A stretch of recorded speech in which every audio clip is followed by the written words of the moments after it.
Muy buenas noches, tengan todos los presentes.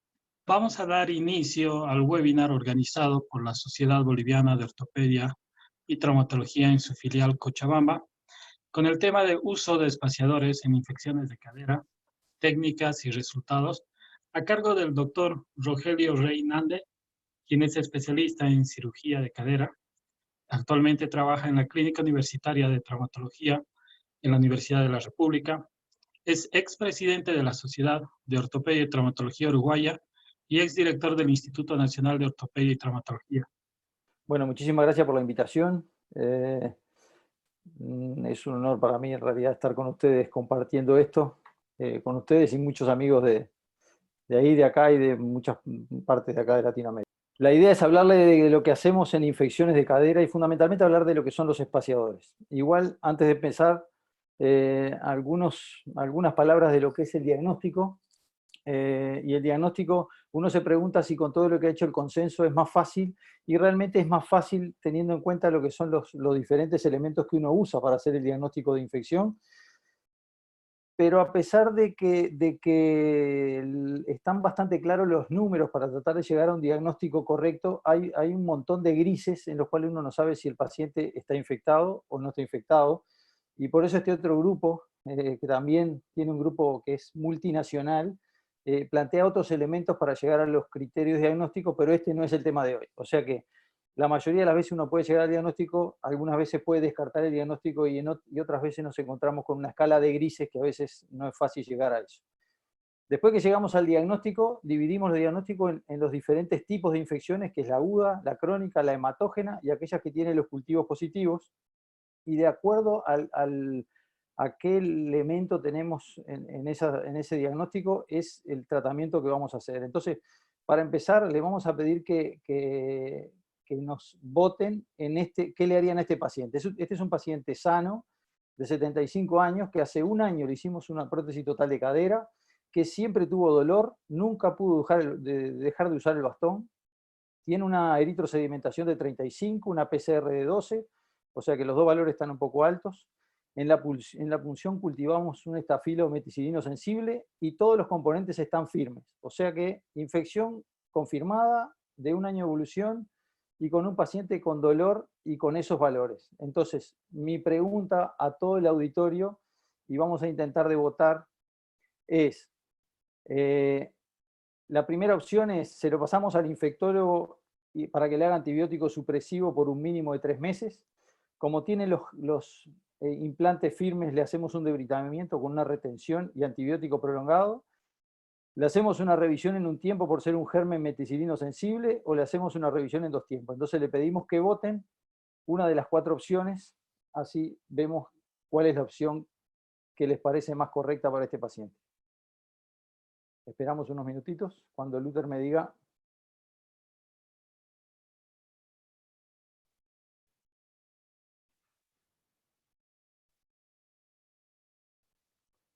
O sea que la mayoría, casi el 50%, se jugó por la revisión en 2 tiempos. Yo estoy de acuerdo con este tratamiento, pero como ven, a pesar de que hay casi 50%, lo que uno hace con el paciente es bastante variable, y eso nos enfrentamos frecuentemente a pacientes que parece que son iguales y que sin embargo uno le hace cosas diferentes. El concepto que tiene que quedar es que cuando uno quiere curar la infección o controlarla, el intento debe incluir retirar el implante. Por supuesto que el tratamiento definitivo va a depender del paciente que tenga fístula o no, del germen que tenga, de cómo está el estoc óseo y las partes blandas, y a veces los diferentes servicios tienen diferentes conductas.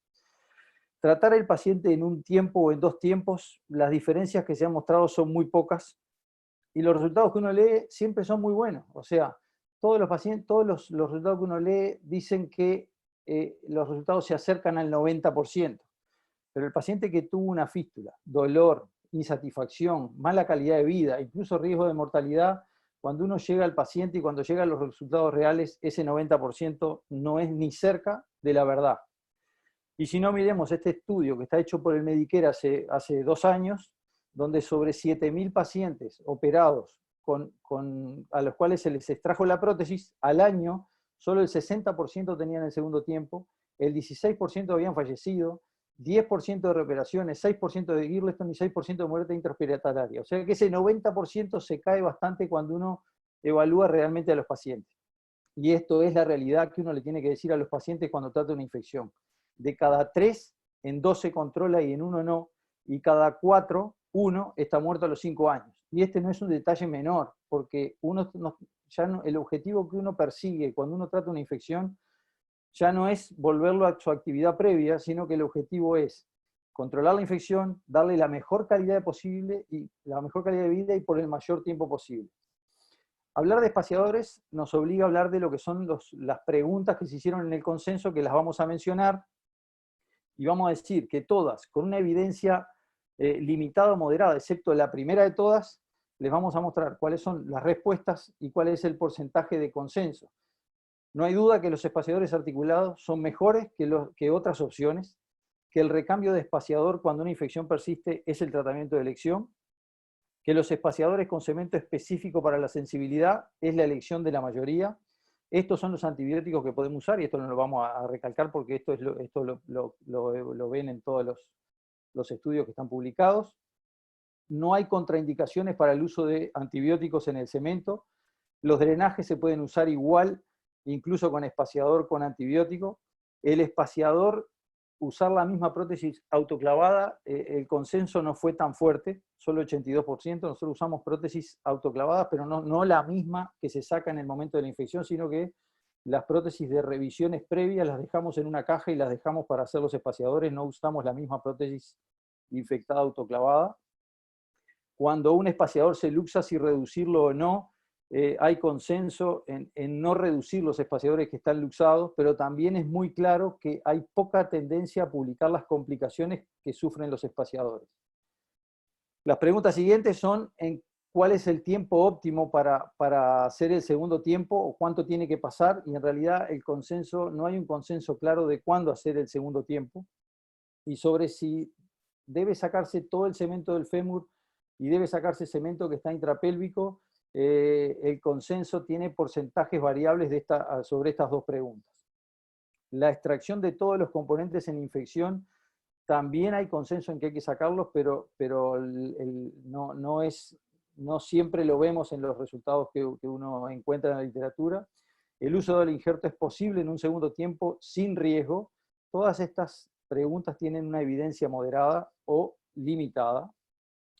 Cuando uno saca parte del cemento o deja algo, ya tiene que evitar el aloinjerto en el segundo tiempo. Sabiendo esas preguntas, yo les voy a mostrar lo que hacemos hace aproximadamente 20 años, y eso es una revisión en 2 tiempos, con un equipo centralizado. Hay que extraer los implantes y todo el cemento y todo el tejido necrótico. Lo hacemos habitualmente por abordaje anterolateral en decúbito lateral. Es excepcional que hagamos una osteotomía extendida como se ve abajo a la derecha, y cuando uno está sacando una prótesis de cadera cementada y el cemento sale de la forma que está saliendo ese cemento ahí, no tenga duda que la mayoría de las veces eso es porque está infectada.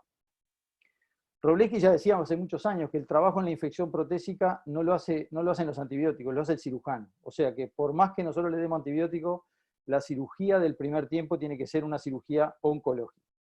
O sea que las etapas para el tratamiento son no dejar cemento ni implantes, no dejar tejidos desvitalizados, hacer un lavado con abundante suero fisiológico. Hay publicaciones y evidencia para usar algún otro tipo de líquido como povidona, agua oxigenada, ácido acético. En el caso mío solamente uso suero fisiológico, mucha cantidad y no con alta presión.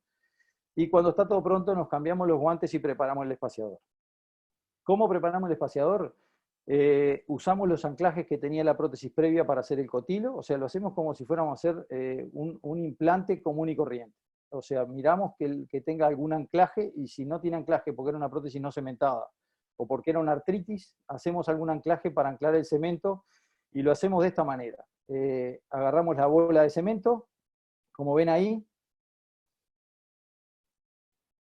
Ven que el componente acetabular tiene algún agujerito, ponemos el cemento, tratamos que el cemento se meta algo en los agujeros. Eso no nos va a dar trabajo igual para sacarlo en el segundo tiempo. El video se ve un poquito entrecortado, pero se ve. Después de que el cemento está metido en los agujeros, lo dejamos plano, utilizando los criterios de Lewinec para lo que es la posición en cuanto a verticalidad y anteversión de ese componente que va a ser nuestro componente acetabular, y después de que está plano, con la cabeza de la prótesis que decidimos usar, le vamos haciendo un agujero. Puede empezarse el agujero con el dedo, puede usarse un componente de polietileno también, pero nosotros lo hacemos con el cemento. Tenemos alguno que le vamos a mostrar, alguno con polietileno, pero la mayoría de las veces lo hacemos con el cemento mismo. Hacemos el agujero, y lo que hay que hacer es el agujero que sea más profundo y más grande que la cabeza que tenemos. O sea, la cabeza tiene que agrandar el agujero hacia el fondo y hacia los costados, porque si no lo agrandamos, cuando el cemento empieza a calentarse se contrae y se achica bastante. O sea que hay que tener cuidado, porque les va a pasar lo que nos pasó más de una vez, que es que cuando terminamos de poner el componente acetabular y fragua el cemento, la cabeza después no entra. O sea que tiene que ser más grande y más honda para que no se vaya a salir, y eso además le permite tener mayor estabilidad a ese componente acetabular. Cuando el cemento está caliente, dejamos de jugar con la cabeza de la prótesis adentro del cemento. Así queda, esas son las etapas, la preparación, y así queda el acetábulo. Después hacemos la reducción de prueba con el tallo que decidimos usar, y cuando ya sabemos cuál es el tallo que vamos a usar, preparamos el tallo, y el tallo lo hacemos de esta manera, o sea, ponemos el cemento alrededor del tallo, mientras va endureciéndose ahí, pero antes de que termine de endurecerse lo empezamos a meter en el canal, haciendo un juego de meterlo y sacarlo, con lo cual parte del cemento se remanga hacia arriba. Eso hace que casi todo el tallo quede cubierto de cemento. No siempre queda todo cubierto, porque muchas veces se remanga donde el tallo queda tocando las paredes del fémur. Y poniéndolo y sacándolo, en el caso de abajo, ahí a la izquierda, el defecto femoral era más grande y el tallo es bastante más largo. En esos casos tratamos de dejar la puntita sin cubrir de cemento para que sea más fácil de sacar el cemento cuando uno hace el segundo tiempo. Y lo dejamos de esa manera, de forma tal de que no se hunda, o sea, que quede un poquito firme, sin dejarlo totalmente cementado. Como ven, no es una cementación, sino que tiene que quedar firme, fundamentalmente en la parte proximal, de forma tal de que ese tallo no rote ni se hunda. ¿Ah? ¿Lo ven ahí? Bien. Después lo testamos igual que si fuera una cadera común y corriente o una revisión, porque nosotros a este paciente al otro día lo empezamos a sentar y lo empezamos a parar para rehabilitarlo precozmente mientras va haciendo su tratamiento antibiótico. Ahí están todas las etapas: el cemento, el preparado con la cabeza, la puesta del cemento en el tallo, en el fémur, y la reducción. Vamos a la segunda pregunta. O sea, ya hicimos el espaciador, el paciente se está rehabilitando, terminamos los antibióticos, y la pregunta que le vamos a hacer es a todos para que contestes es: ¿cuándo hacen ustedes el segundo tiempo? ¿Antes de los 3 meses? ¿Entre los 3 meses y el año? ¿Nunca antes del año? ¿Cuando los valores de eritrosedimentación y PCR son normales? ¿O depende del germen? Así que contesten la pregunta que les parezca más adecuada, o la respuesta que les parezca más adecuada. Esperamos unos minutos.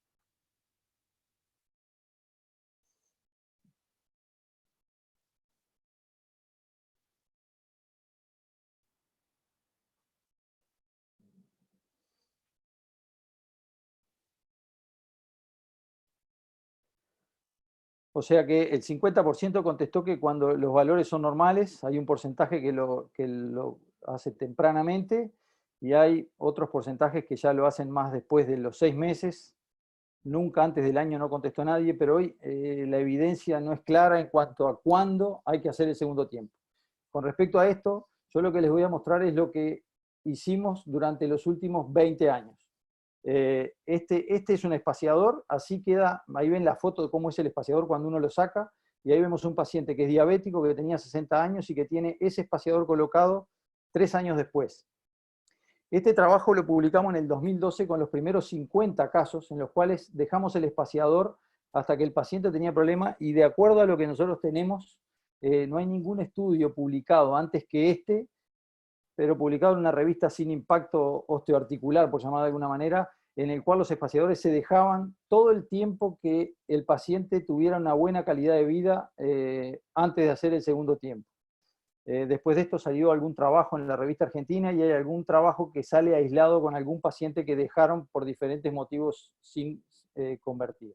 Esta era la serie de los casos, 34 casos tenían un promedio de 4 años y todos se habían hecho el segundo tiempo por diferentes causas que están ahí, después del año de colocado el primer tiempo. El espaciador es un espaciador que habitualmente lo hacemos con cemento con gentamicina, y le agregamos de 3 a 4 gramos de vancomicina, o según el germen, los últimos dos que hicimos los últimos 20 días, le pusimos meropenem a los dos porque eran gérmenes resistentes.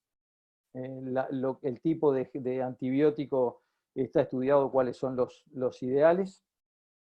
O sea que nuestro tratamiento es equipo multidisciplinario y nuestra modalidad publicada en ese momento y que seguimos igual es la revisión en 2 tiempos de esta manera. En el primer tiempo, una cirugía oncológica para aumentar el índice de curaciones, el espaciador articulado con antibiótico específico local a altas dosis, lo cual permite una excelente calidad de vida en el intervalo. Los antibióticos específicos, siempre en contacto con el infectólogo, pero habitualmente alrededor de 6 semanas, 3 semanas intravenoso y 3 semanas vía oral, pero puede cambiar algo dependiendo del germen al que nos enfrentamos. Y lo que cambia es el segundo tiempo cuándo. El segundo tiempo cuándo, en realidad, este trabajo que nos mandó, que está publicado por el grupo, parte del grupo del consenso y que nos mandó Claudio Díaz Ledesma, en el cual el suceso de la infección se mide de diferentes causas, y no es solamente el que tiene el segundo tiempo y llega a estar un montón de años con el segundo tiempo, sino que hay diferentes formas de definir el suceso de la infección. Y en el caso de un paciente que tiene el espaciador y tiene una buena función, para mí es un paciente que tiene un suceso de su infección. Estos son 2 pacientes que tenían 3 años de su espaciador, de esa serie inicial, y que murieron con su espaciador con una calidad de vida muy aceptable. El de abajo tiene una Thompson como espaciador porque el defecto acetabular era bastante importante. Esta es una paciente, miren esta paciente, tenía 80 años, menos de 80 años cuando se infectó su cadera, le pusimos ese espaciador.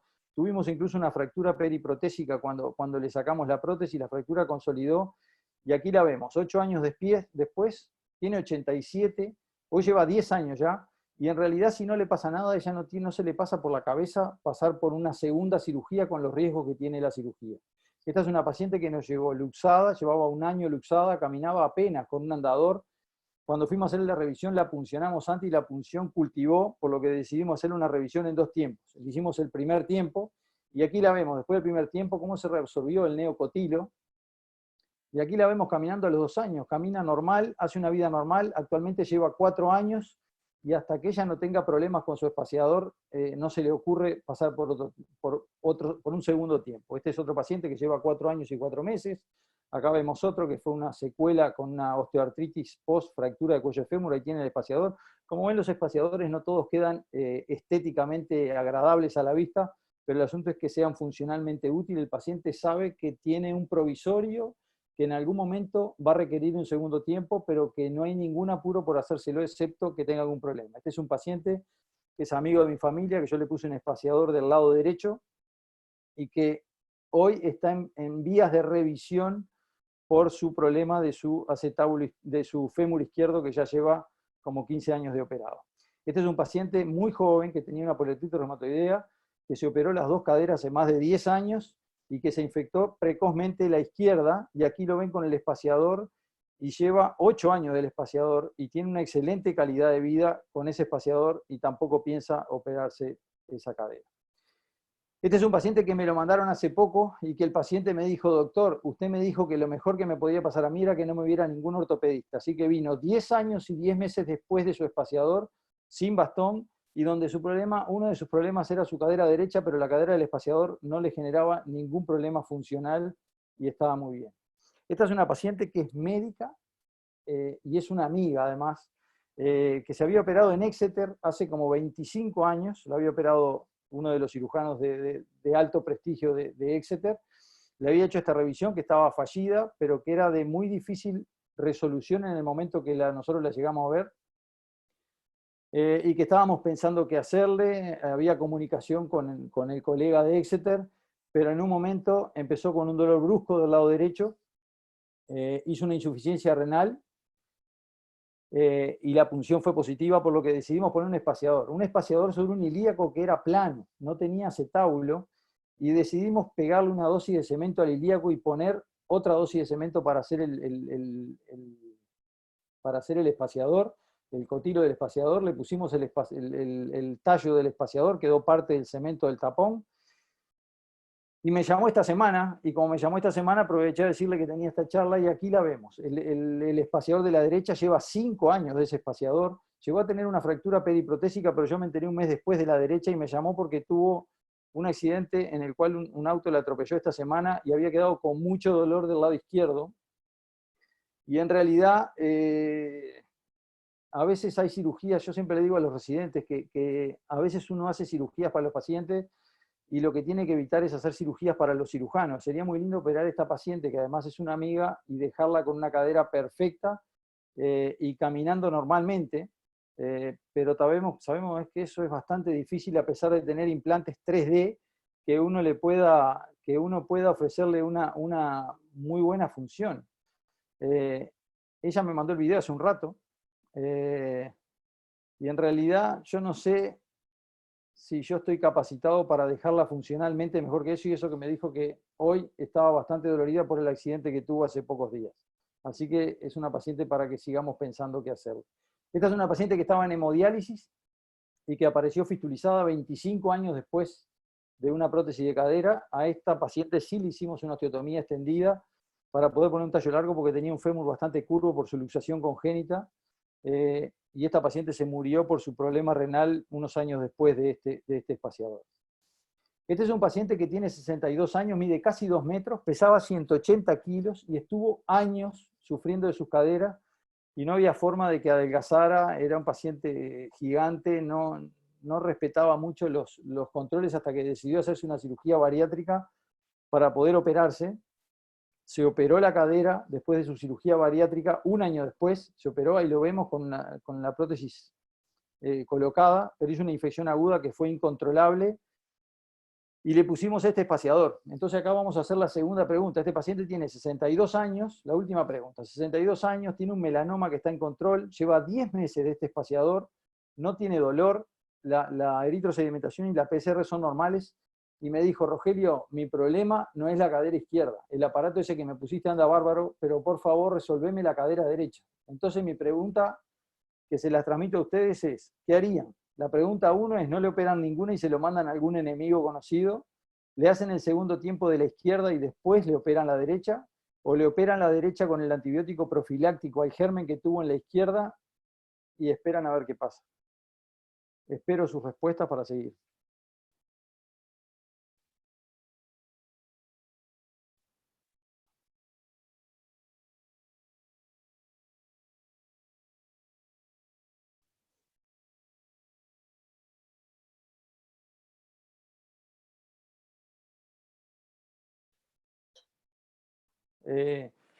Bueno, creo que esta respuesta, yo estoy convencido que esta respuesta cambia mucho lo que se haría habitualmente en cualquier parte. O sea, me parece que el mundo tiende a convertir, a hacer el segundo tiempo y decir la infección está curada con el segundo tiempo, pero a mí me alegra que hayan decidido eso porque en realidad fue lo que decidí yo. Y yo en realidad le operé la cadera derecha, le dejé el espaciador de la cadera izquierda y ahí ven la placa posoperatoria. Este paciente lo vimos ayer, ahí está con el espaciador, lleva 1 año y 6 meses del espaciador de la cadera izquierda. Es un paciente gigante, lleva 6 meses operado de la cadera derecha, y el video en realidad no lo puedo enlentecer y no sé por qué, pero el paciente anda con 2 bastones, pero no los necesita. Es un paciente gigante y de difícil control. De hecho, hace como 2 meses se cayó y tuvo un hematoma sutural, pero está muy bien funcionalmente de ambas caderas. Este es otro paciente, 6 meses de dolor después de operado, y ahí ven a la derecha de la imagen ya el tallo flojo. Le hicimos el espaciador, pero a los 6 meses me llamó el cirujano cardíaco y me dijo que tenía ese problema en la cadera, pero que tenía que hacerle un bypass cardíaco si lo operaba, o yo le operaba primero la cadera y después le hacía el bypass cardíaco, y le dije que no, que le hiciera antibiótico profiláctico y le hiciera el bypass cardíaco, y ahí lo ven con la esternotomía de su bypass cardíaco, una cirugía a cielo abierto con un espaciador en la cadera izquierda, y acá lo ven 2 años y medio de su espaciador, porque después del bypass cardíaco le operé la cadera derecha, igual que hice en el paciente anterior, y acá lleva 9 meses y 2 años y medio. Esta es una paciente que se había operado en Argentina, fractura periprotésica intraoperatoria, tuvo múltiples cirugías después. No tengo la placa preoperatoria, les pido disculpas, se me traspapeló. Y en realidad cuando la operamos, ahí está la anatomía patológica, tenía en todas las muestras más de 10 polimorfos por campo, así que decidimos casi que colgarle un espaciador en ese fémur distal que tenía y amarrarle con cemento, con alambre alrededor del espaciador los fragmentos óseos que tenía, y a ella le pusimos un acetábulo de polietileno. Creo que se puede hacer con polietileno, no, a pesar de que la mayoría de los nuestros son con cemento, este tiene polietileno. Y esta paciente que acá está con 2 años y 6 meses, lleva como 4 años, y a pesar de que tiene esa cojera, yo no sé cuánto, en realidad no sé cuánto va a durar ese espaciador ahí abajo, pero no sé si me animo a hacerle mucha cosa mientras ella no lo necesite. Entonces mi pregunta es, ¿por qué y cuándo el segundo tiempo? Siempre. En realidad no hay ningún estudio fiable que nos asegure que le vamos a hacer el segundo tiempo y la infección no va a volver. Entonces, ¿cuándo hacemos el segundo tiempo? Cuando el paciente tiene una complicación, una rotura del espaciador, inestabilidad, o sea, cuando hay algún problema similar al de una prótesis. A veces cuando tienen dolor, pero cuando tienen dolor yo le pongo un cuidado, porque los pacientes que tienen dolor y tienen un espaciador que uno ve en la placa que está bien, hay que tener cuidado porque el dolor puede ser una infección no controlada.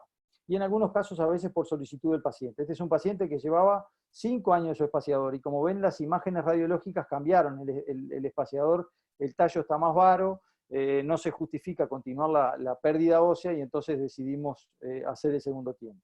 Este es un paciente que se había operado por una artritis de cadera, y en realidad ahí lo vemos a los 3 años después de la artritis de cadera. El paciente trabajaba en el campo, y ahí lo vemos con esa cojera que tiene, pero ya en la etapa pre-segundo tiempo, porque tenía el cotilo de cemento flojo, y habíamos decidido hacer el segundo tiempo.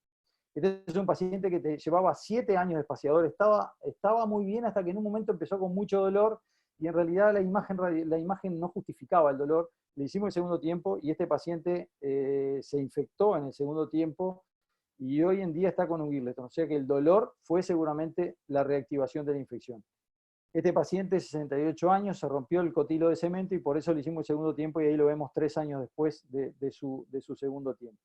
Esta es una paciente muy joven que incluso había tenido una osteotomía de Gans, prótesis, infección, y ahí la vemos con el cotilo de cemento roto, y luego del segundo tiempo. Otra paciente con el cotilo de cemento roto a los 4 años del espaciador inicial. Este paciente llevaba 1 año del espaciador, había tenido múltiples abscesos pulmonares, una espondilodicitis y una prótesis de cadera infectada, que aparentemente había sido el origen. Y como ven, se había infectado una y la otra no. Acá llevaba 1 año y 2 meses.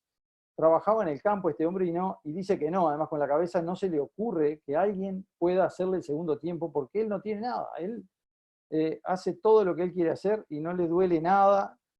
Trabaja en el campo, anda con las vacas, y no se le ocurre que alguien pueda hacerle algo con eso que no le duele. Y si me preguntan por qué no le duele o por qué funciona una articulación que tiene metal con cemento, no se lo sé responder. Y acá lo vemos al mismo paciente de 2 años y 6 meses, pero este paciente estaba vacunando las vacas y se cayó del lugar donde vacunan las vacas, y tuvo esa fractura periprotésica a los 3 años del espaciador, y aquí lo ven después de la conversión del segundo tiempo. Este es un paciente que lleva acá 6 años de espaciador, y 1 año después de esto tuvo una cirugía cardíaca, tuvimos que convertirlo, y este paciente se murió 2 años después. Esta es una paciente que era muy joven, tenía una displasia, se infectó. Miren lo que es en el medio, es ese fémur infectado, todo como lleno está como cribado, tiene un estocosio bastante lleno con reacción perióstica. Esta paciente me pidió que le hiciera el segundo tiempo, se lo hicimos después del año, y miren el fémur, que al fémur no se le hizo nada, cómo cambió cuando se hizo el segundo tiempo, que no parece un fémur de otra persona sin haberle hecho ninguna reconstrucción con injerto. Esta es una paciente que tenía un espaciador que lo operamos con un compañero, tenía un espaciador de los 2 lados, de un lado llevaba 3 años y del otro lado llevaba 1 año porque se habían infectado las 2 caderas. De una, la que llevaba 1 año, tenía mucho dolor, difícil de explicar a pesar de que el tallo parecía demarcado, y el dolor hace que abramos los ojos. Y esta paciente en el posoperatorio cultivó una cándida que todavía sigue con tratamiento antimicótico. Este paciente tenía una fractura en un aflojamiento precoz, estaba infectado, le pusimos un espaciador y en el espaciador no consolidó la fractura y tuvimos que abrir el fémur para poder sacar el espaciador, le hicimos un injerto estructural y ahí lo vemos 7 años después. Hay trabajos cada vez más que extender la terapia intravenosa, la terapia antibiótica en el posoperatorio del segundo tiempo disminuye el índice de recidiva, y este trabajo que nos mandó Claudio Díaz ayer o anteayer, a quien le agradecemos, nos mantiene permanentemente al día, muestra que en este estudio multicéntrico el índice de reinfección es 12% contra 28% si el paciente mantiene el tratamiento antibiótico en el posoperatorio del segundo tiempo. Yo creo que algunas cosas son importantes, y es que ya lo veíamos en lo que mostró el consenso, es si se puede retirar un solo componente o no, y si se puede dejar cemento o no. Yo creo que uno puede dejar muchas cosas y en realidad no hay un consenso claro en cuanto a eso, pero uno tiene que partir de algunos más que consensos conceptos. Y el primer concepto es que dejar un implante o todo el cemento debería ser la excepción y no la regla. O sea que uno tiene que intentar sacar todo lo que tiene el paciente en la cadera, incluyendo todos los tejidos necróticos. Y el otro elemento importante es que cuando uno en la infección extiende el seguimiento, empeora los resultados. Cuando uno ve un trabajo de infección y el trabajo dice follow-up de 1 a 5 años, el trabajo tiene poco tiempo, y en la medida que uno extienda los resultados va a aumentar las fallas, y les voy a mostrar algunos casos. Este es un paciente que tenía 56 años, había sido operado no menos de 14 veces por esa pseudoartrosis periprotésica, por esa pseudoartrosis utrocantérica, entre las limpiezas quirúrgicas y todo. Como no teníamos un tallo largo, clavamos un tallo Chanley adentro de un puncher y le pusimos eso como espaciador. Y ahí lo ven a la derecha, donde el espaciador de cemento está armado con el tallo y el cotilo de cemento, y abajo lo vemos 4 años después. El paciente estaba bárbaro, pero se cayó. Estaba bárbaro, o sea, que estaba bárbaro es un decir, porque no tiene aparato abductor, tiene una cojera, necesitaba un bastón, pero tenía su infección controlada, por no decir curada. Pero se cayó y se hizo la fractura del clavo y tuvimos que reoperarlo. Le pusimos una prótesis tumoral, y este paciente 6 meses después hizo una sepsis a punto de partida de su cadera y se murió, cuando todos podríamos pensar que la infección estaría controlada.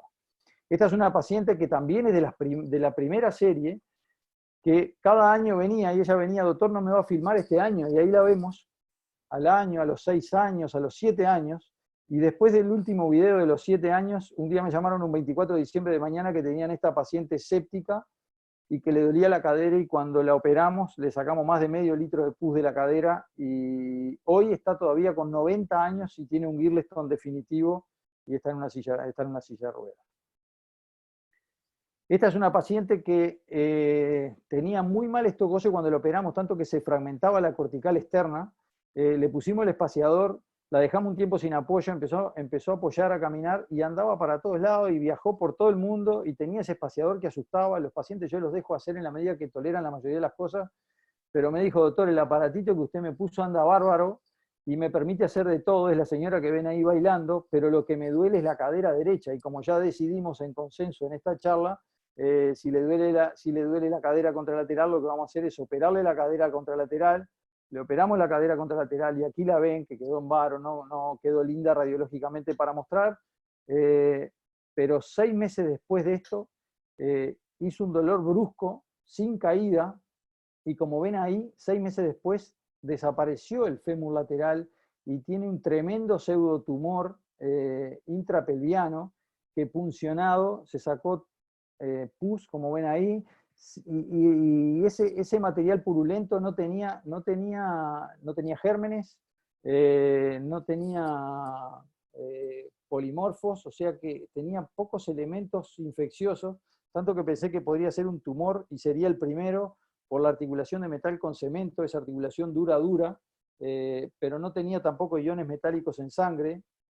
Y aquí está la cirugía donde sale bastante líquido lateral antes de abrir. Ahí lo estamos abordando, ahí vamos a sacar el espaciador. Mientras sacamos a la derecha, mientras luxamos el espaciador y lo sacamos a la derecha, a la izquierda, a ver, Ya estamos sobre el final. El aparato abductor estaba firme a pesar de que no tenía mucho hueso lateral. Ahí sacamos, ahí ven. Eso llevaba 6 años de colocado, ¿no? Funcionando perfectamente hasta ese episodio de dolor. Y ahí salió, lo ven, entero el espaciador. Y abajo a la derecha ven cómo por la bursa del iliosoas metemos la pinza de disección y drena abundante material, que era un material que no tenía un aspecto purulento. Ahí vamos a meter el aspirador, hicimos un lavado profuso. De todas las muestras, una tuvo una cantidad importante de polimorfos nucleares, así que la tratamos como infectada, pero le cementamos, no lo hicimos como un espaciador, cementamos un acetábulo y un tallo, no como un primer tiempo, sino como un segundo tiempo, pero haciendo antibióticos locales y generales, y ahí la ven, la paciente está bárbara y teníamos programada una tomografía para estos días, pero con el asunto de la pandemia no se la pudo hacer. Esta es una paciente que tuvo una fractura periprotésica muy joven, luxación congénita, se infectó después de la reconstrucción y cuando sacamos la prótesis nos quedamos sin nada más que ese fémur distal, así que decidimos hacerle un puncher con una cabeza de cemento y estuvo con ese espaciador 2 años caminando con dificultades, pero a pesar de eso manejaba y trabajaba. Y a los 2 años no me animé a reconstruirla con injerto, así que le puse una prótesis cementada en el fémur distal hasta que a los 7 años se empezó a mover, y cuando se empezó a mover dije ya pasaron 9 años, así que 9 años supongo que será suficiente para que la infección se considere tratada, curada y controlada, así que hicimos reconstrucción con injerto compactado en el fémur distal, le agregamos el fémur proximal de banco más un injerto acetabular en el cotilo y 9 años después recidivó la infección con el mismo germen que había tenido inicialmente. Le pusimos ese espaciador con un tallo 300, pero no le sacamos el injerto compactado que tenía en el fémur distal y la infección no pudimos controlarla, así que tuvimos que operarla de vuelta, sacarle el espaciador y sacarle todo el fémur compactado que tenía en el fémur distal y le pusimos un puncher al revés de como lo habíamos puesto antes para que no se metiera dentro de la rodilla. Increíblemente ese puncher no tenía cabeza, así que hizo como una osificación en el ilíaco que le genera un apoyo. Esta paciente lleva 6 años caminando con esto, camina con un andador, y a pesar de que creo que el fémur distal, un fémur total puede ser una buena solución, también lo creo, y ella lo sabe, que es la única solución, y que si anda mal termina desarticulada, y hoy esta paciente con este pseudofémur maneja, anda con andador, pero realiza una vida que ella considera aceptable sabiendo los riesgos que corre con otro. Todo el que trata de infecciones tiene que saber que el Girlestone puede ser una salida en algún momento, y los que tratamos de infecciones sabemos que en algún momento tenemos que tener una salida. El Girlestone logra un 91% de control de infección, satisfacción del paciente no es buena, el control de la infección es similar o un poquito mejor que cuando uno hace un espaciador, no mucho mejor, puede ser definitivo. La mayoría de los pacientes necesitan bastones. Acá les muestro un paciente que también lo vimos ayer, es un confitero, lleva 15 años de este Girlestone. Después del Girlestone incluso tuvo una fractura de húmero que tiene una pseudoartrosis, y este paciente se dedicaba a entrenar boxeadores, se tiraba contra las cuerdas y entrenaba boxeadores. Y así anda por la vida. Alguna vez me pidió el segundo tiempo, pero lo he convencido para que no piense que no era el segundo tiempo, porque sería el tercer tiempo, porque este paciente tuvo un estafilo y tuvo una cándida. O sea que nuestra recomendación final sería: centralicen los pacientes en un equipo, elijan si hacerlo en un tiempo, en 2 tiempos, con espaciador o sin espaciador, de acuerdo a sus posibilidades, conozcan las ventajas y las desventajas de cada uno de ellos, sigan un protocolo que les parezca más adecuado a sus posibilidades, a sus pacientes y a la evidencia, hagan una cirugía inicial que sea bien agresiva, o sea, la cirugía inicial tiene que ser oncológica, pero no se olviden que el mejor tratamiento siempre es la profilaxis, y en eso en Uruguay trabajamos bastante en la profilaxis, y de hecho anualmente se hace un curso a través del registro de artroplastias del Fondo Nacional de Recursos, que es de julio a septiembre, y que este año empieza el 9 de julio con una jornada que se les va a mandar la invitación oportunamente, y que en realidad es un curso que se hace para todo el personal. O sea, en las infecciones es bueno que no esté solo no solo es importante el traumatólogo, el ortopedista. En las infecciones, en la prevención y el tratamiento, actúan los ayudantes, la instrumentista, la enfermera, el que limpia la sala, y tratamos de que en el curso las charlas estén incluidas para todo el personal. Así que, bueno, muchas gracias, estoy a las órdenes, espero no haberlos aburrido y, bueno, simplemente mostrarles lo que es la experiencia nuestra. No es, sé que tiene muchas cosas de diferente con lo que se hace en el resto del mundo, pero es lo que hacemos hace 20 años. Así que muchas gracias. Muchas gracias a usted, Doc. La verdad es un tema apasionante, las infecciones periprotésicas y obviamente la toma de espaciadores. Tenemos varias preguntas del auditorio. Vamos a empezar con unas cuantas preguntas, por favor. Tenemos una pregunta del doctor Ebert Mérida con relación a las características del cemento. ¿Usted usa algún cemento específico, alguna generación específica del cemento, porosidad del cemento, para hacer la colocación del cemento con espaciador? No, habitualmente para los... ¿Cómo andas, Eber? Un placer tener tu pregunta y un placer que estés ahí. En realidad, para el espaciador usamos el cemento más barato que haya. Habitualmente usamos cemento Subitón, que es el más barato que hay en Uruguay, y habitualmente usamos ese cemento. Excepcionalmente usamos otro, pero ese es el que usamos. El más barato. Muy bien. Hubo una pregunta que hicieron antes del seminario y preguntan el tiempo de mantener los espaciadores antes de colocar la prótesis de revisión. Si tiene algún parámetro o algunos puntos especiales para tomar la decisión. ¿Y en qué basamos escoger el modelo de la prótesis? El único parámetro que tomo para el segundo tiempo es que el paciente tenga problema con su espaciador. Si el paciente con su espaciador tiene una función similar a la que le puede generar una prótesis, no lo someto al segundo tiempo. O sea, no le hago una cirugía por decir que tiene segundo tiempo. Le hago la cirugía cuando considero que el paciente me viene a decir que tiene problema con su espaciador o tiene una inestabilidad. Si no, no le hago el segundo tiempo. Y con respecto a elegir la prótesis, nosotros en Uruguay usamos prácticamente casi siempre prótesis cementada, así que usamos prótesis cementada. Tenemos otra pregunta del doctor Gonzalo Cardoso, específicamente con relación a la cantidad del cemento. Utiliza una dosis específica de cemento, 40 gramos, 60 gramos, 80 gramos. Y, bueno, esta ya sería una segunda pregunta con relación al tipo de antibiótico que usted utiliza, doctor. Sí, muchas gracias. Usamos la dosis de cemento de 40 gramos habitualmente, y excepto que el defecto sea muy importante. Cuando hay si el acetábulo tiene un defecto muy grande o segmentario, podemos usar 2 dosis, o si tiene un orificio medial, usamos una para tapar el orificio y después le ponemos otra por el lado afuera de esa, digamos, para que no se nos vaya cemento en la pelvis en esa primera cirugía. Pero usamos habitualmente 40 gramos. Cuando el defecto es más grande, usamos 2 dosis. Y usamos 3 gramos de vancomicina, 3 o 4 gramos de vancomicina por dosis. El cemento ya viene con genta y le agregamos la vancomicina.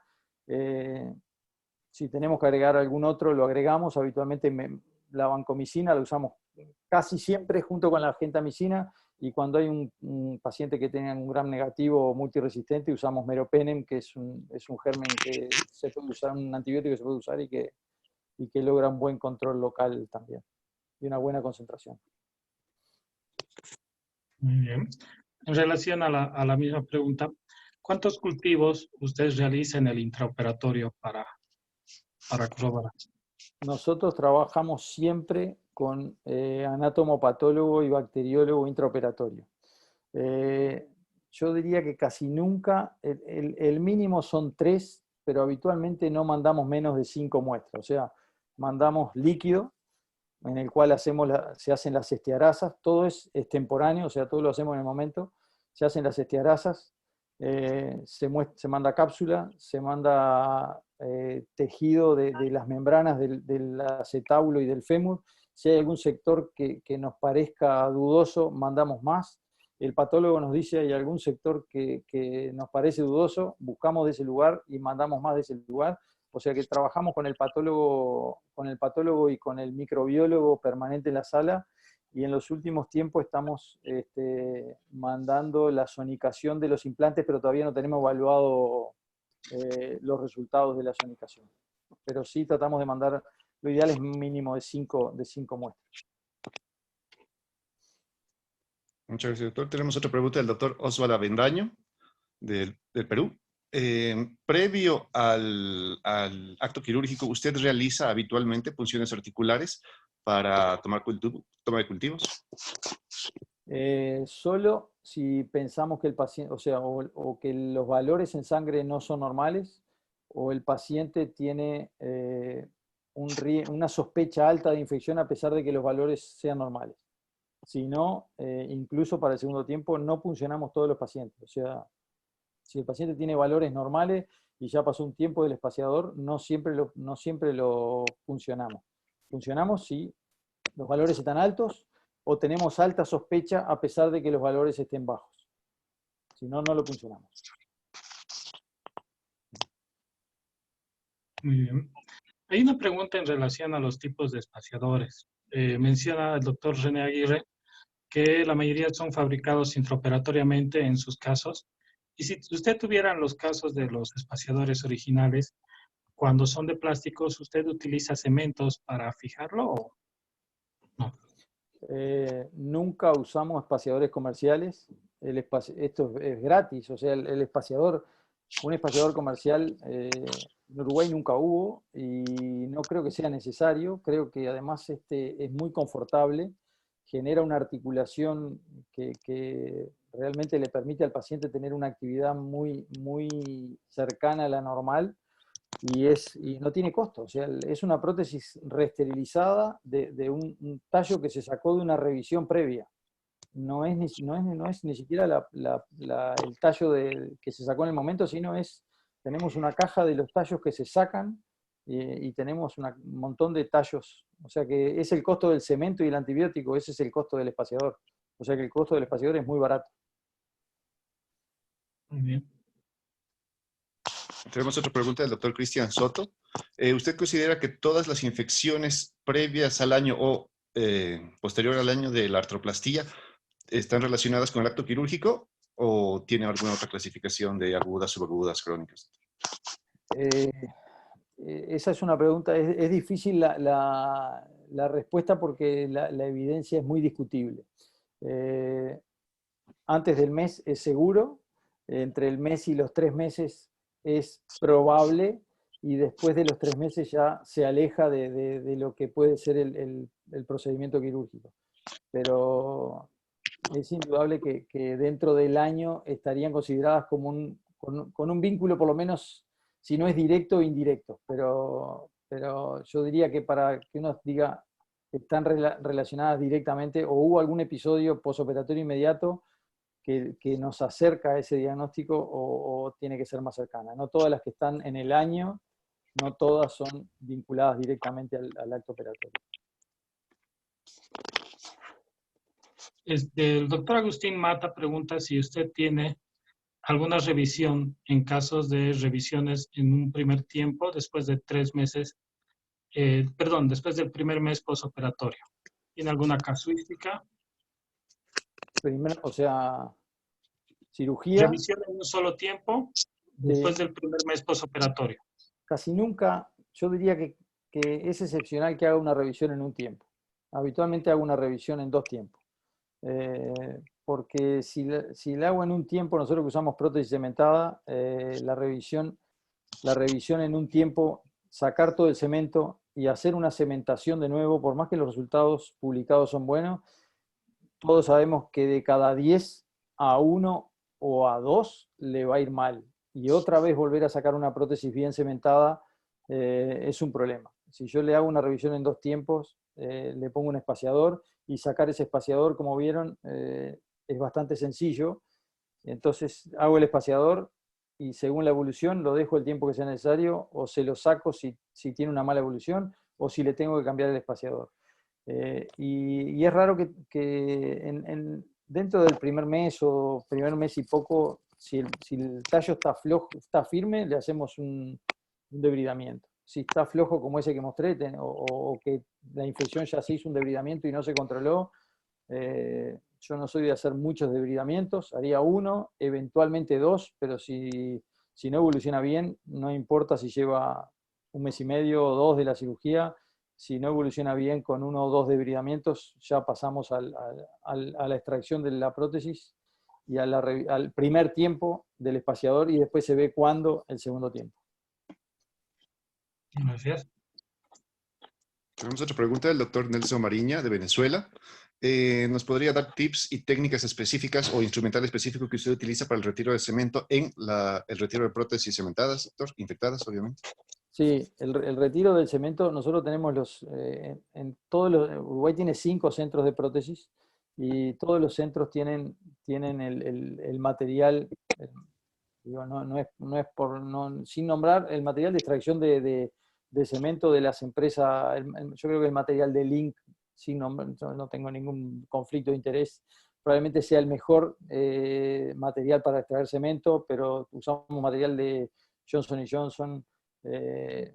Es cierto que para extraer cemento uno tiene que tener las condiciones materiales para sacarlo. No es bueno ponerse a sacar cemento sin tener el material, porque termina uno abriendo el fémur, haciendo una osteotomía extendida, o rompiendo el fémur, que es peor, por no tener el material. Yo creo que cuando uno saca un implante cementado, es bueno que tenga todo el material para sacar el implante cementado y no tener las cosas a medias.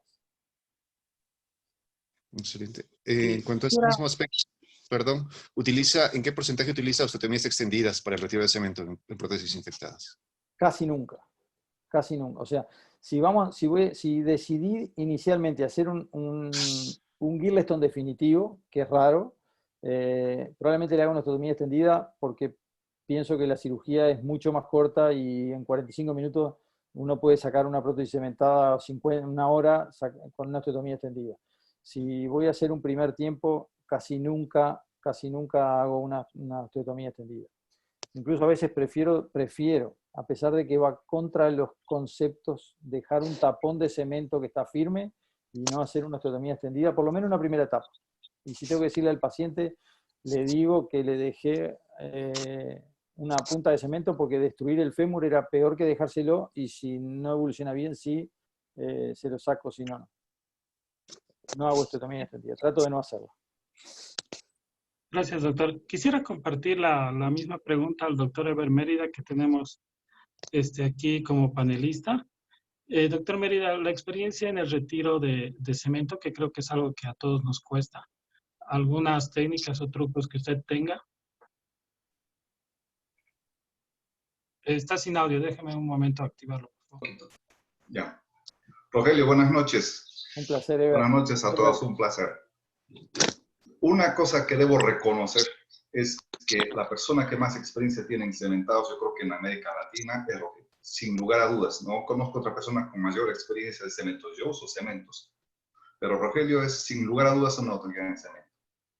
Con respecto a la pregunta, ¿cómo sacar el cemento? Yo tengo una regla. Si me cuesta mucho el sacar el cemento por la vía proximal, intento 1, 2, 3 veces y veo que empiezo a hacer falsa vía, yo inmediatamente procedo a abrir la típica abertura en sarcófago y sacar el cemento.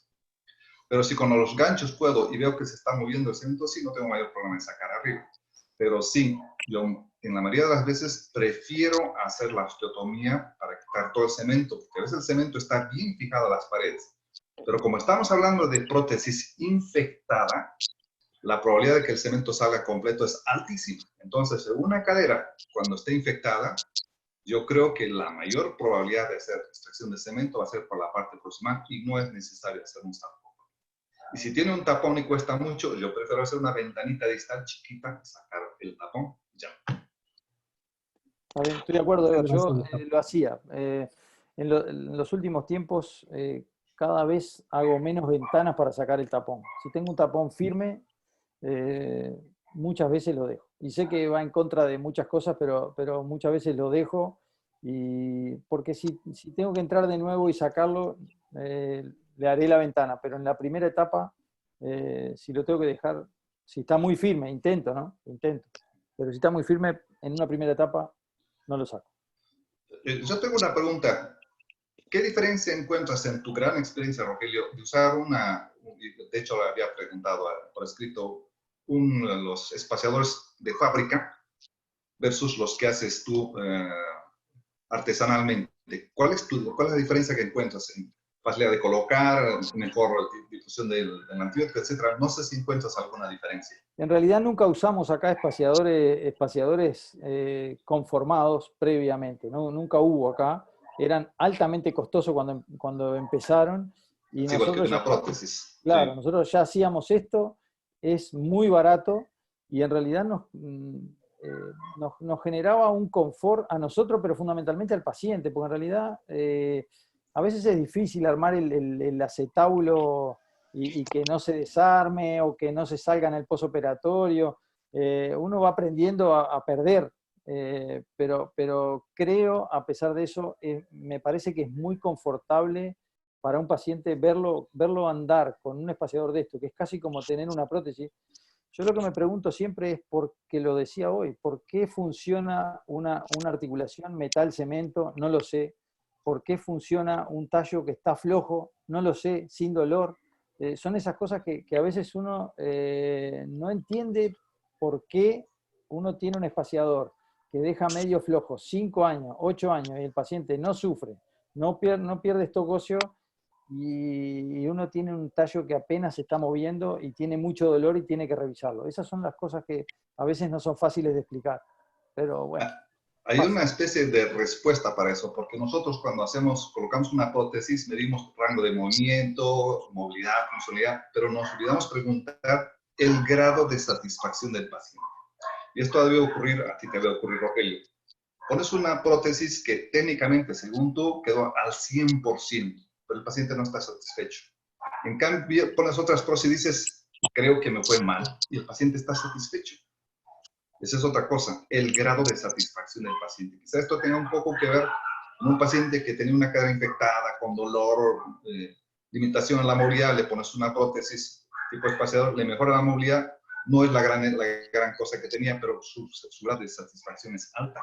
Quizá ese sea el motivo. Es probable. Yo creo que el paciente que tiene una prótesis infectada no es el paciente que tiene una artrosis y se pone una prótesis para mejorar la calidad de vida. El paciente ya entra, arranca perdiendo 10-0 y tiene que llegar a empatar el partido. Exacto. Y cuando empata el partido porque se le fue el dolor y empezó a tener función, ya no quiere hacer 10 goles a favor. Ya a veces se conforma con menos y eso es una realidad. Y creo que también uno lo tiene que hacer cuando trata una cadera infectada, porque no es lo mismo tratar una cadera infectada que tratar un paciente con una artrosis de cadera. O sea, el paciente que tiene una cadera infectada es un paciente diferente y que uno persigue objetivos diferentes a una cadera artrosis. El objetivo es diferente. 2 de cada 3 fallan, 1 de cada 3 falla y 1 de cada 5 o cada 4 se mueren a los 5 años. Entonces, los objetivos son diferentes, claramente diferentes. Una cosa sí me gustó y aprendí de ti ahora. Tengo pacientes con espaciador. Tengo un paciente que debe llevar como 10 años con un espaciador. Yo normalmente cuando pongo el espaciador y veo que ya todo está negativo, masa reactiva, etcétera, etcétera, yo hago la conversión a prótesis total. Pero este paciente, cada vez que le digo, ya hay que ponerle la prótesis, dice, doctor, no me moleste, así estoy bien. Yo le digo cuándo me va a operar. Ya lleva 10 años. De acuerdo a lo que tú comentaste ahorita, yo creo que a estos pacientes sí mejor les dejo el espaciador el tiempo que sea necesario. Eso sí lo aprendí ahora. Yo lo decía antes, en realidad, gracias a vos, Eber. En realidad, esto empezó porque yo pensé, ¿qué haría yo si fuera mi infección y mi cadera? Y creo que si fuera mi infección y mi cadera, y tengo un espaciador que funciona y me da una clínica casi 666, por hablar del score de Merleau-Vigné, ¿qué voy a perseguir con un segundo tiempo? Es someterme a un riesgo de una nueva cirugía, a un riesgo de recidiva de la infección, y por eso es que decidí que el paciente forme parte de la decisión sobre su cadera. Eso es importante, que el paciente tome decisión. Sí. También quería hacer una acotación con respecto al tipo de cemento para usar con antibióticos. Obviamente, no todos los cementos son iguales para usar con antibióticos. Uno de los cementos más porosos que existen, más porosos, es el Subiton. Por esta razón, el Subiton tiene una caída porque no actúa como fijador cuando usamos una prótesis. Es muy débil, se fractura muy fácil. En cambio, para mezclarlo con cemento, esto es una maravilla porque es un cemento altamente poroso y la probabilidad de que destruya o salga el antibiótico del cemento es altísima. Esto no ocurre cuando son cementos que son altamente densos. Y voy a hablar de marcas, no tengo ningún problema. Pálacos, MW, etc. Son cementos altamente densos, porque su idea de estos cementos es aguantar mecánicamente las solicitaciones. Por eso son altamente densos. El antibiótico queda atrapado en su interior, solamente los de la superficie salen, pero los del interior no salen. En cambio, si este cemento es más poroso, la probabilidad de que salga es altísima. Sí, sin duda vos tenés una charla de cemento que es brillante. Pero Gracias. creo que Subiton es barato, Sí. tiene esas condiciones y además permite mucho tiempo de manejo del cemento. Entonces para preparar el espaciador es sin duda mucho más sencillo que hacerlo con algún otro cemento que de repente endurece más rápido. Sí, el manipuleo te da tiempo de manipular, hacer moldes. No te gusta, saca, puedes volverla a moldear. Eso de que haces de meter, poner, meter, hace una funda perfecta. Ese es un buen tip que tampoco yo lo había hecho, pero sí se me hace un buen tip. Sí, sí. Pues excelente, excelente participación, muchas gracias. Yo tengo preguntas muy específicas. Vamos a hablar específicamente de la farmacodinámica de los antibióticos y ese es un tema que como ortopedistas debemos de tomar muy en cuenta. Debemos recordar que específicamente hay antibióticos que son termosensibles y hay otros que no lo son tanto. Por eso utilizamos tanto la gentamicina y aminoglucósidos. Todos los aminoglucósidos son mucho más termoestables que el resto de los antibióticos. La vancomicina específicamente es un medicamento, un antibiótico termosensible. Debemos recordar que todos los antibióticos efectivamente son proteínas. Doctor, ¿utiliza o ha visto que ha disminuido un poquito la eficacia de la vancomicina al utilizarla, al mezclarla con con el cemento, doctor? ¿Y utiliza algún cemento específico que caliente menos por debajo de los 40 o 60 grados centígrados? No, el cemento calienta. La vancomicina tiene una ventaja y es que la alta concentración local que logra hace que a veces gérmenes que pueden no ser sensibles a la vancomicina puedan ser sensibles localmente por la alta concentración local. Y es cierto lo de la termosensibilidad. Yo creo que es muy importante usar antibióticos que sean termosensibles, hidrosolubles. No todos se pueden usar. Hay una lista clara de antibióticos que sí se puede y antibióticos que no se deben usar, pero sin duda que la vancomicina, por lo menos en nuestra experiencia, es el antibiótico más usado en combinación. Por supuesto que lo usamos en dosis altas localmente en los espaciadores, 3-4 gramos por cada dosis de cemento, pero si lo vamos a usar en una cementación que es diferente, nunca ponemos más de 1 gramo por dosis. O sea, la situación es diferente en el espaciador que en una cementación para una prótesis que uno quiera que sobreviva. No sé si Ever tiene alguna postura diferente. Sí, porque cuando se pone el cemento para sostener una prótesis, lo que queremos es aprovechar las propiedades mecánicas del cemento de sujeción. En cambio, si utilizamos el cemento para que libere antibiótico, nos olvidamos de las propiedades mecánicas del cemento. Lo que queremos es que se difunda el antibiótico. Completamente de acuerdo. ¿Quedó contestado, Pablo? Claro, doctor, muchas gracias. Bueno, algo más, Pablo, algo más. Además, una ventaja que tiene la vancomicina y la tobramicina es de los pocos antibióticos que puede penetrar con cierta facilidad dentro del hueso, inclusive de tendones. Los otros antibióticos tienen mucho problema en penetrar estos dos elementos, hueso y tendones. Es otra ventaja de la vancomicina y la tobramicina. Sí. Iniciamos un estudio específicamente con relación al Linezolid y la mezcla de antibióticos en el cemento. El estudio fue avanzado hasta in vitro, no llegamos a in vivo, pero el Linezolid es otro antibiótico bastante termoestable, sí, que logra tener buena penetración a futuro. Ahora, es un fármaco más caro, sí, tiene otra... Muy caro. Se usa, es muy útil en gérmenes multiresistentes, pero nosotros nunca lo usamos. Yo nunca lo usé. Meropenem, yo creo que hoy en día todavía tenemos, cada vez aparecen más pacientes con gérmenes productores de beta-lactamasa que son mucho más complejos, que por suerte no hemos tenido muchas infecciones de ese tipo, con ese tipo de gérmenes. Pero creo que nos vamos a enfrentar a problemas cada vez más serios en cuanto al tratamiento de esos pacientes. Sí, bueno, ese es otro factor muy importante comentar. Pues cada zona, cada país tiene su microbiología y cada zona tiene un microorganismo específico más común que el resto de los microorganismos. Usualmente es el Staphylococcus aureus o el Streptococo, pero cada zona, e incluso por cada década, es un microorganismo diferente. Sí, sí.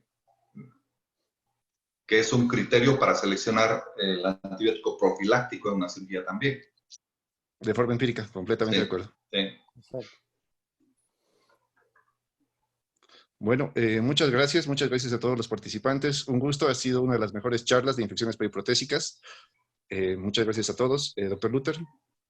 Sí, muchísimas gracias, doctores. Tenemos conectado también a un amigo médico de Brasil, el doctor Lafayette. ¿Cómo está? Muy buenas noches, doctor. Que precisamente estaba... Hola. Bueno, hola. ¿Vas a hablar en portugués, en español, en francés o en qué? Portuñol. Meu espanhol não é bueno. Eu faço uma pergunta em espanhol como curiosidade, porque a situação acá em Brasil é muito complicada, não da parte científica, a parte científica é a mesma, mas o problema que nós temos acá é a maneira como somos remunerados por cirurgias de altíssima complexidade, como esta. Por incrível que pareça, os planos de saúde privados pagam, por exemplo, 1.800 unidades e para uma revisão. Não interessa se a revisão é de acetábulo, de fêmur, dos dois. E uma artroplastia primária de cadeira se paga 2.200 unidades. Quer dizer, 2.200 para uma primária e uma revisão 1.800. Mas temos que fazer. A minha curiosidade é como isto funciona en Uruguay. En Uruguay, gracias Laje, gracias por la pregunta. En Uruguay el sistema de artroplastia funciona, el paciente tiene desde hace 40 años, tiene derecho a elegir quién lo opera y en qué lugar se opera, independientemente de que el paciente sea público o privado. Tiene derecho a una prótesis de Chanley, pero puede acceder a implantes diferentes si paga la diferencia del implante, no tiene que pagar nada más que eso. Y los cirujanos cobran, yo te diría hoy, alrededor de $500 por una prótesis primaria y unos $100 más por una revisión, y unas revisiones más complejas, alrededor de 1.000 cuando la revisión es muy compleja. Las prótesis infectadas entran por otro sistema fuera de ese sistema, pero que también al cual acceden los pacientes públicos, se operan en los hospitales públicos y el cirujano la mayoría de las veces no cobra, y en los sistemas semi-privados cobran alrededor de $500, $600, también lo mismo. Ese es el sistema de pago. Yo tengo algo parecido a ustedes allá en México. En México, las aseguradoras pagan menos una cirugía de revisión que una cirugía primaria. ¿Cómo se puede? Cuando hice una protesta alguna vez con una empresa, con una aseguradora, la persona que califica la cirugía generalmente es un médico, pero son médicos jóvenes, médicos nuevos. Fíjate lo que me dijo. Doctor, esa cirugía que usted hizo de revisión, de recambio, ya es más fácil, porque ya está hecho todo, ya está hecho el acetábulo, ya está hecho el fémur, nada más tiene que quitar un otro y poner la otra prótesis, entonces no puede cobrarse igual. Esa es la respuesta. ¿Por qué? Porque los calificadores no son médicos calificados. Aquí va otra cosa más. Si yo tuviera que hacer una cadera, las dos caderas tienen mal el paciente, y me dice, yo le tengo que preguntar, ¿cuál empiezo? ¿La izquierda o la derecha? Me dice, las dos me duelen igual. Entonces yo podría operarle las dos caderas. Pero por razones de aseguradora no me conviene, porque me paga una sola cirugía. Entonces, por asuntos de aseguradora, yo prefiero operarle una cadera y después operarle la otra cadera.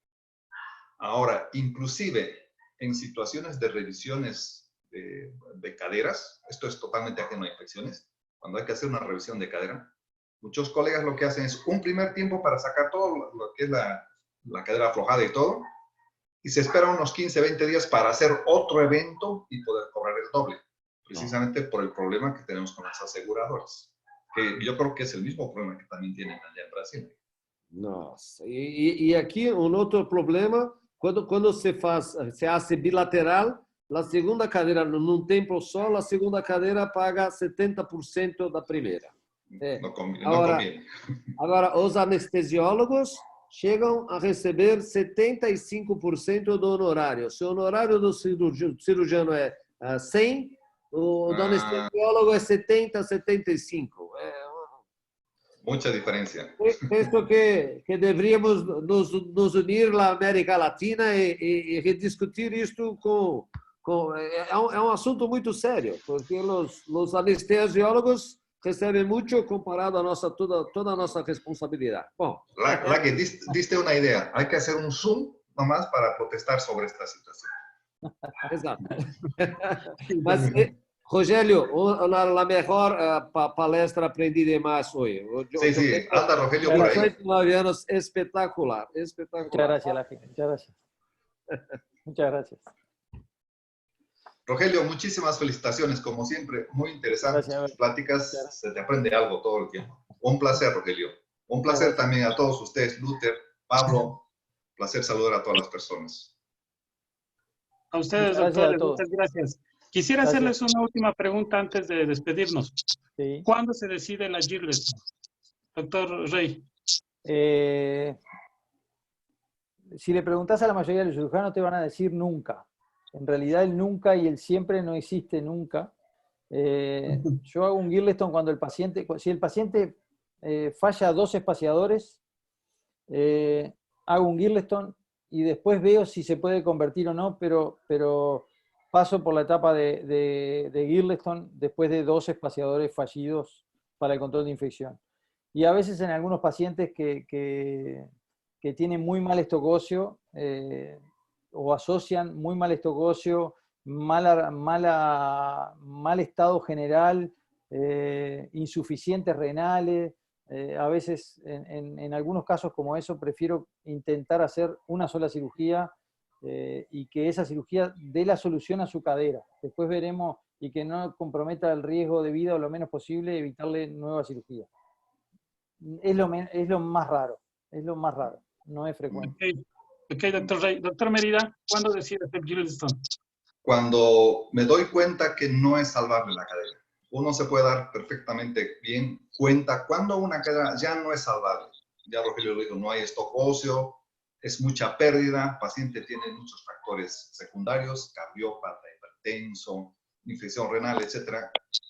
Quizá puedo hacer un intento hablando al paciente, pero si yo veo que no es rescatable, ya platico con el paciente. Si el paciente me acepta una posibilidad, intentamos, pero si no, es directamente ya Gillestone. Y unas cosas del Gillestone. Todo el mundo cree que el Gillestone es quitar la prótesis. Lo más fácil del Gillestone es quitar la prótesis. Lo difícil del Gillestone es hacer que la articulación quede dentro del acetablo, hacerle el muñón del acetablo, la interposición capsular o el tejido que haya para que pueda cargar. Ese es un Gillestone. Porque de otra forma es una cadera flotante. Se puede elevar, no sirve. Ese no es Gillestone. Ok. Doctor Lafayette, ¿algún criterio para hacer Gillestone? ¿Usted tiene? Eu, pessoalmente, nunca fiz um Gillestone. Eu tento sempre deixar a articulação, nem que seja com o espaçador. Eu não tenho experiência em Gillestone nos meus... Estou com 59 anos, há 35 anos... Não, 30 anos, né? 35 anos de ortopedia, nunca fiz um Gillestone. Sempre tentando deixar pelo menos um espaçador. Acabei de aprender esse conceito do Mérida, realmente. Se for tirar a cabeça do fêmur, tem que deixar um apoio, senão não há sentido. No funciona. Listo. Muchísimas gracias a todos. Doctores, ha sido un placer y un honor tenerlos en este webinar de la Sociedad Boliviana de Ortopedia y Traumatología. Doctor Tejerina, doctor Valdivia, muchísimas gracias por su compañía igual. Y a toda nuestra audiencia, muchísimas gracias. Muy buenas noches. Muchísimas gracias por la invitación. Muchas gracias, Luder. Muchas gracias, Pablo. Gracias, Eber. Gracias a la Sociedad Boliviana, DAGE. Un placer estar. Adiós, adiós. Nos vemos. Gracias a todos. Hasta luego.